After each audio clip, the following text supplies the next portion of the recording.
पनि खानेकुरा बनाउँदा खानामा अदुवा लसुनको प्रयोग गर्नु स्वास्थ्यको लागि धेरै राम्रो मानिन्छ। लसुन र अदुवा दुवैले एन्टिसेप्टिकको काम गर्छ। यसले कोलेस्ट्रोलको स्तर कम गर्न मद्दत गर्दछ, पाचन प्रक्रियालाई बलियो बनाउँदछ, ब्लड सुगर लेभल अर्थात् मधुमेह डायबिटिजलाई पनि नियन्त्रणमा राख्दछ। लसुनले क्यान्सर उत्पादन गर्ने कोषहरूको विकास बन्द गरिदिन्छ, शरीरका कोषहरूको क्षति रोक्न मद्दत गर्छ। शरीरलाई बलियो बनाउन, विभिन्न रोगहरूसँग लड्ने क्षमता बढाउन खानामा अदुवा लसुनको प्रयोग धेरै राम्रो र प्रभावकारी मानिन्छ। अदुवा लसुनलाई पानीमा उमालेर चियाको रूपमा पनि पिउँदा शरीरको लागि धेरै फाइदाजनक हुन्छ। नमस्ते, म सेल्भिना बज्राचार्य, स्वागत छ हेल्थ एन्ड वेलनेसमा। खानालाई सन्तुलित आहारको रूपमा खान सकियो भने स्वच्छ र स्वस्थ जीवन जिउन सकिन्छ। खाना राम्रोसँग मिलाएर खानुभयो भने, औषधिको रूप लिन्छ भने, अस्वस्थ र अव्यवस्थित तरिकाले खानुभयो भने यसले शरीरलाई हानि गर्दछ। हामीले दिनहुँ खाने खानामा सन्तुलित मात्रामा प्रोटिन, कार्बोहाइड्रेट, भिटामिन, मिनरल्स, आइरनका गुणहरू समावेश हुनुपर्दछ। शरीरको पूर्ण विकासको लागि न्युट्रिसन अर्थात् पोषण तत्त्वले ठूलो भूमिका निर्वाह गर्छ।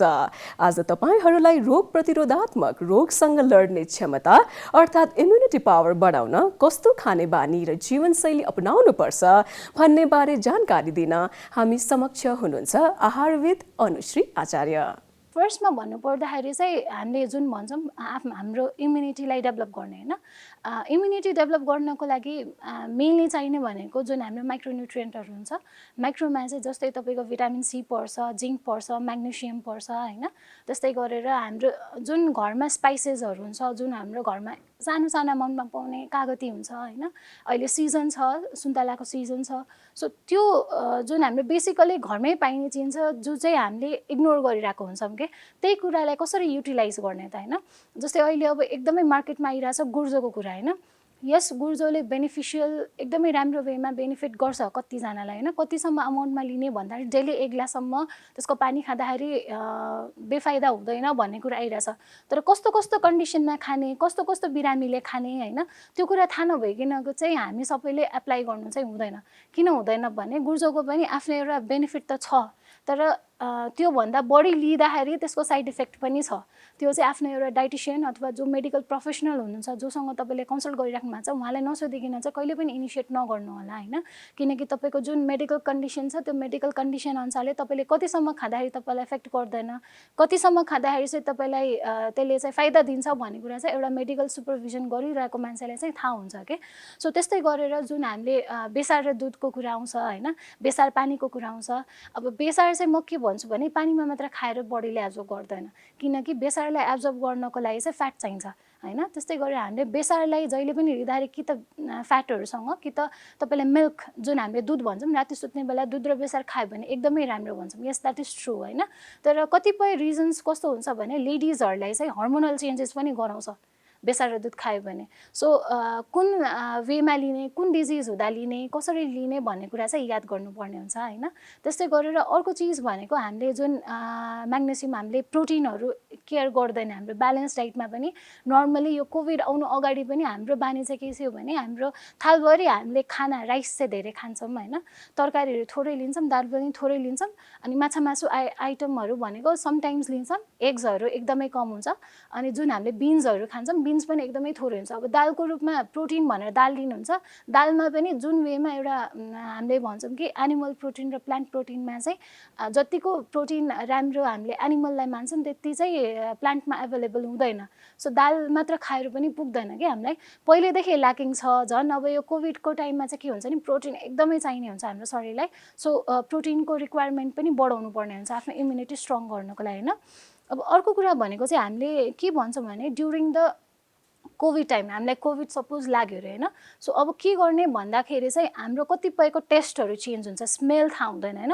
त्यस्तो बेलामा केही खानेकुरै रुचिरहेको हुँदैन। So what we prefer is हामीले चाहिँ सकेसम्म घरमै जुन हाम्रो पुर्खौली पारा भनौँ न होइन, हाम्रो हजुरआमा हजुरबुवाहरूले चाहिँ हामीलाई बिरामी हुँदाखेरि जाउलोहरू बनाएर दिनुहुन्थ्यो। द्याट इज भेरी गुड होइन। अहिले पनि हामीले के गर्नु सक्छौँ भने खानु मन छैन, रुचि रहेको छैन भने घिउ हालेर जाउलोहरू, खिचडीहरू बनाउने, त्यसैमा भेजिटेबल्सहरू हाल्ने होइन, त्यो वेमा चाहिँ हामीले लिन सक्छौँ। अनि त्यो कसैलाई त्यो पनि रुचिरहेको हुँदैन। सो कतिपय केसमा चाहिँ के हुन्छ भने भेन्टिलेटरसम्म पुर्याउनु पर्ने कन्डिसन हुन्छ, त्यो सास फेर्न गाह्रो भएर होइन। त्यस्तो कन्डिसनमा चाहिँ अब हस्पिटलमै डाइटिसियनहरूले चाहिँ हेरेर ट्युब फिडिङहरू गरिराख्नु भएको हुन्छ। जो चाहिँ घरमा होम आइसोलेसनमा बसिराख्नु भएको हुन्छ उहाँले चाहिँ के केयर गर्नु पऱ्यो भने तपाईँको प्रोटिन जुन चाहिँ तपाईँको अलिकति तागत दिने जस्तै गेडागुडीको सुपहरू बनाएर खान सक्नुहुन्छ कि होइन। मासुहरू मिठो लाग्छ भने मासुहरूको झोलहरू, मासु नै खान नसके पनि झोलहरू बनाएर सुपहरू बनाएर खान सक्नुहुन्छ कि होइन। आफूलाई के चाहिँ मनपर्छ, के चाहिँ टेस्ट अलिकति आफूलाई रुचिरहेको छ त्यसैलाई बनाएर आफ्नो रिक्वायरमेन्टहरू चाहिँ पुरा गर्नुपर्ने हुन्छ। अनि तपाईँले याद गर्नुपर्ने कुरा भनेको चाहिँ जुन कोभिडको टाइम छ, कोभिडको टाइममा चाहिँ आफ्नो न्युट्रिसन चाहिँ एकदमै केयर गर्नुपर्ने हुन्छ। किनकि तपाईँले यदि केयर गर्नु भएन भने चाहिँ तपाईँको भेन्टिलेटरसम्म पुग्नुपर्ने चान्स हुनसक्छ। यदि डाइट तपाईँको इम्युनिटी एकदमै लो भयो भने अरू डिजिजले पनि एट्याक गर्ने सम्भावना हुन्छ। सो त्यो टाइममा चाहिँ एकदमै केयर गर्नुपर्ने हुन्छ। अब तपाईँको कोभिडको टाइममा चाहिँ अर्को कुरा केयर गर्नुपर्ने भनेको डक्टरले पनि प्रेस्क्राइब गर्नुहुन्छ अभियसली होइन। तपाईँको भाइटामिन सी भयो, जिङ्क भयो, म्याग्नेसियम भयो, त्यो चाहिँ एज अ ट्याब्लेट पनि डक्टरहरूले चाहिँ एज अ मेडिसिन त अरू चलाइरहेको बेलामा सप्लिमेन्ट्सहरू पनि दिनु नै हुन्छ। प्लस तपाईँले आफ्नो घरमा पनि जस्तै दुध दही भयो, अन्डा भयो, माछा मासु भयो, गेडागुडी भयो, यो कुराहरू चाहिँ नछुटाउनु होला। यो छुटाउनु भयो भने चाहिँ अलिकति गाह्रै हुन्छ तपाईँलाई रिकभर चाँडो हुनको लागि होइन। अब आफ्टर कोभिड भनेको चाहिँ तपाईँलाई जेनरल सजेसनमा भन्दाखेरि के हुन्छ भने आफ्नो इम्युनिटी स्ट्रङ बनाउनको लागि चाहिँ एकदमै इम्पोर्टेन्ट छ। तपाईँको एकचोटि जो कोभिड बिरामी भएर एडमिट भएर रिटर्न ब्याक हुन्छ आफ्नो घरमा उसलाई मोर रिस्क छ। एन्ड जो चाहिँ हामीले सेकेन्ड टाइम फेरि कोभिड लिएर हस्पिटल आएको देखेको छौँ उहाँहरूको चाहिँ कन्डिसन कस्तो छ भने एकदमै गाह्रो भएर त्यो लिनै नसक्ने कन्डिसनसम्म पनि देखिएको छ कि। सो एकदमै केयरफुल हुनु होला। आफ्टर तपाईँको कोभिड रिकभर भयो अब त मलाई लाग्दैन भन्ने चाहिँ नसोच्नु होला होइन। वन्स यु आर ब्याक के याद गर्नु भने मैले कसरी आफ्नो इम्युनिटी अझै स्ट्रङ बनाउन सक्छु, कसरी मैले आफ्नो खाना अझै वेल ब्यालेन्स्ड गराउन सक्छु। जस्तै तपाईँले के गर्न सक्नुहुन्छ भने दाल भात तरकारी जुन हाम्रो कोठे थाल हुन्छ, कोठे थालमा चाहिँ जुन हामीले दाल राख्ने ठाउँ हुन्छ त्यहाँ चाहिँ राइसहरू राख्ने, अनि जहाँ चाहिँ हामीले अब तरकारी र माछा मासुहरू राख्ने ठाउँ हुन्छ त्यहाँ चाहिँ तरकारीहरू नै राख्ने होइन। प्लस तपाईँको कस्तो हुन्छ भने एडिसनल जुन हाम्रो राइस राख्ने ठाउँ हुन्छ नि, एडिसनल राइस राख्ने ठाउँमा पनि तपाईँले भेजिटेबल्सहरू राख्नु पऱ्यो क्या। जस्तै ठुलो हुन्छ हाम्रो भातको पोर्सन होइन, त्यहाँ चाहिँ तपाईँले सलाद भयो, हरियो साग भयो, मिक्स तरकारी भयो, अनि साइडमा जुन हाम्रो कोठे थाल हुन्छ त्यहाँनिर चाहिँ माछा मासु अन्डाहरू होइन, अनि बिचमा चाहिँ राइस राखेर खानुपर्ने हुन्छ क्या। तपाईँको जुन हाम्रो राइसको क्वान्टिटी हुन्छ त्यो चाहिँ एकदमै धेरै हुन्छ। सकेसम्म भाइटामिन्स जुन हामीले पाउँछौँ त्यो भनेको भेजिटेबल्सहरूबाट भयो होइन। अनि त्यस पछाडि जुन हामीले प्रोटिन पाउँछौँ त्यो आफ्नो डाइटमा रेगुलरली इन्टेक गर्नुपर्ने हुन्छ। अनि अर्को कुरा भनेको फ्रुट्स, हामीले फ्रुट्स इग्नोरै गर्छौँ। कतिपय चाहिँ कस्तो हुन्छ भने कहिले कहिले पायो भने खान्छु नभए खाँदिनँ, जुन चाहिँ हामीले माइक्रो भाइटामिन्सहरू हुन्छ एकदमै इम्पोर्टेन्ट हुन्छ क्या। अनि सुन्तला is very rich in vitamin C भन्छौँ हामीले होइन। कोभिडको टाइममा हामीले सप्लिमेन्टै भाइटामिन सी दिइरहेको छ। सो घरमै पाउने छ। भाइटामिन डी भयो होइन, भाइटामिन डी चाहिँ हामीले डाइरेक्टली खाएर हाम्रो शरीरले पाउने होइन खानाबाट होइन। हाम्रो चाहिँ के हुन्छ भने शरीरमा जुन हामीले खाना खान्छौँ त्यो चाहिँ हामी घाममा, अब अहिले त झन् जाडोको टाइम छ, घाममा बसिसकेपछि खाना चाहिँ तपाईँको भाइटामिन डी को एउटा प्रोसेस हुन्छ। भाइटामिन डी चाहिँ हामीले खाएको खाना सनको लाइटको प्रेजेन्समा चाहिँ भाइटामिन डीमा कन्भर्ट हुन्छ। सो हाम्रो अफिसियल लाइफ यति बिजी भइसक्यो कि हामी 15 मिनट निकालेर घाममा बस्दैनौँ क्या। कोभिड रिकभर्डलाई पनि, कोभिड लागिरहेकोलाई पनि एन्ड कोभिड लाग्नबाट बच्ने मान्छेहरूको लागि पनि। अब हाम्रो कस्तो छ भने आइसोलेसनमा बसिरहेको हुन्छौँ होइन, घरमा भाइटामिन डीहरूको कमी हुनसक्छ। सप्लिमेन्ट्स त दिनुपर्छ नै पर्छ, तर कस्तो हुन्छ भने एकछिन भए पनि घाममा निस्केर चाहिँ बस्दिनुहोस् भनेर चाहिँ रिक्वेस्ट गर्न चाहन्छु। अब यति समग्रमा भन्दाखेरि चाहिँ तपाईँको कस्तो हुन्छ भने सानो सानो कुराहरूले चाहिँ एकदमै म्याटर गर्छ। सो वन्स अगेन भन्छु, दाल भात तरकारी, vegetables, fruits and milk dairy product, यो कुराहरू चाहिँ एकदमै कन्सिडर गरेर खानु होला। एन्ड यदि तपाईँलाई चाहिँ आफ्नो डाइट अझै पनि होइन म मिलाउन चाहन्छु भन्ने छ भने चाहिँ डक्टर्सको प्रेस्क्रिप्सन त छँदैछ, प्लस एकजना डाइटिसियनको कन्सल्टेसन लिएर आफ्नो डाइट पनि इम्प्रुभ गर्न चाहिँ म रेकमेन्ड गर्छु।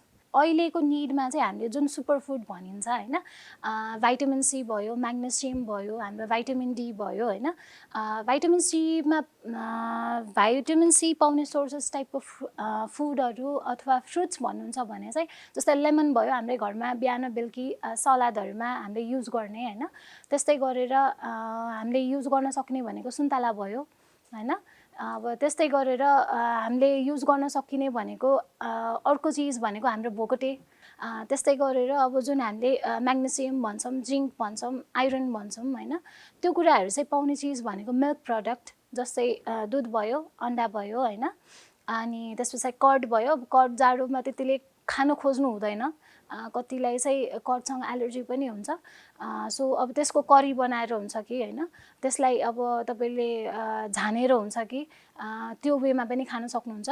अनि अर्को चिज भनेको चाहिँ हामीले मासु भन्छौँ होइन, चिकन भन्छौँ, मटन भन्छौँ, फिस भन्छौँ। फिस चाहिँ धेरै जसोले इग्नोर गर्नुहुन्छ होइन, राम्रो माछा नै पाउँदैन भनेर, अथवा महिनामा एकचोटि मात्र खाने बानी छ भन्ने हुन्छ। तर फिसले चाहिँ के गर्छ भने त्यसमा तपाईँको ओमेगा 3 हुन्छ कि, जुन चाहिँ तपाईँको हार्टको लागि, हेल्थको लागि, इम्युनिटीको लागि एकदमै राम्रो हुन्छ होइन। अब त्यस्तै गरेर हामीले अर्को चिज भन्ने गरेको चाहिँ फ्रुट्स एन्ड भेजिटेबल्स भन्छौँ। फ्रुट्स एन्ड भेजिटेबल्स अहिले चाहिँ भेजिटेबल्समा हरियो तरकारी, साग एकदमै इम्पोर्टेन्ट छ। तपाईँले खाना छाकमा चाहिँ कहिले पनि नछुटाउनु होला।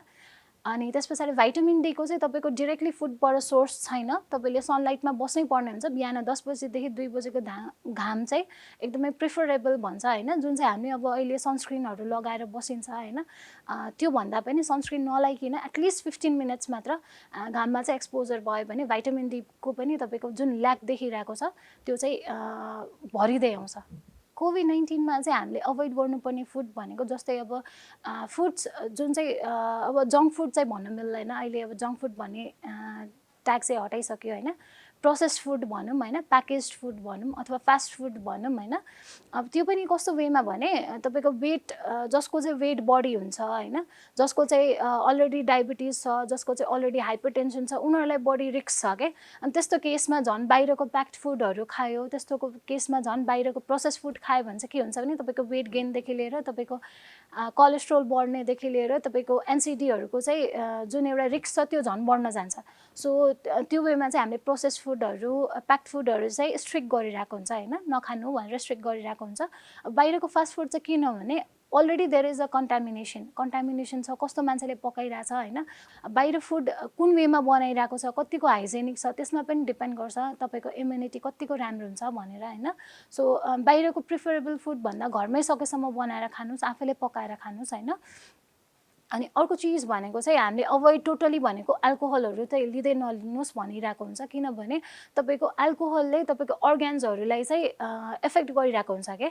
एन्ड अलरेडी कुनै न कुनै अर्ग्यान तपाईँको एफेक्टेड छ भने कोभिड-19लाई झन् तपाईँको अर्ग्यान्सहरूमा एफेक्ट गर्न चाहिँ झन् इजी हुन्छ क्या।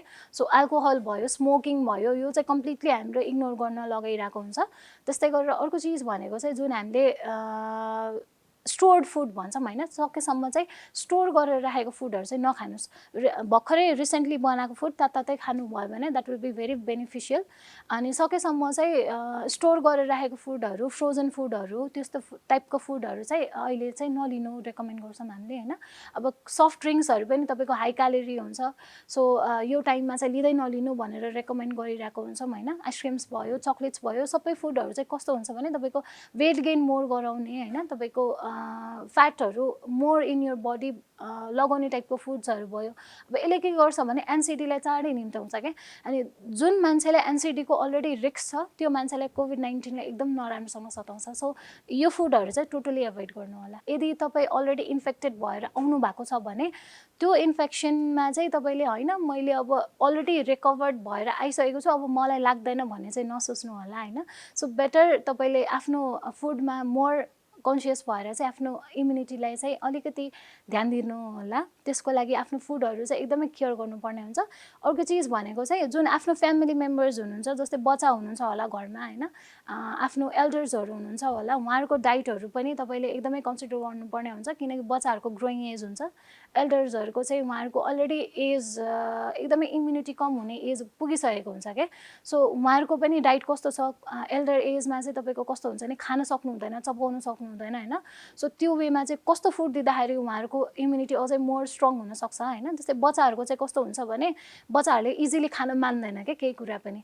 सो उनीहरूलाई चाहिँ कस्तो फुड दिँदाखेरि अथवा कस्तो रेसिपी बनाएर दिँदाखेरि हेल्दी फुड पनि उनीहरूले राम्रो वेमा अलिकति इजी वेमा हुन्छ नि, हेल्दी वेमा चाहिँ उनीहरूले एक्सेप्ट गरोस् इजिली होइन, त्यस्तो टाइपको खानेकुराहरू चाहिँ बनाएर दिनु, सो द्याट बच्चाहरूले पनि आफ्नो इम्युनिटी जुन उनीहरूको एकदमै लो हुन्छ यो टाइममा त्यो पनि आफ्नो अलिकति डेभलप गर्न हेल्प होस् होइन।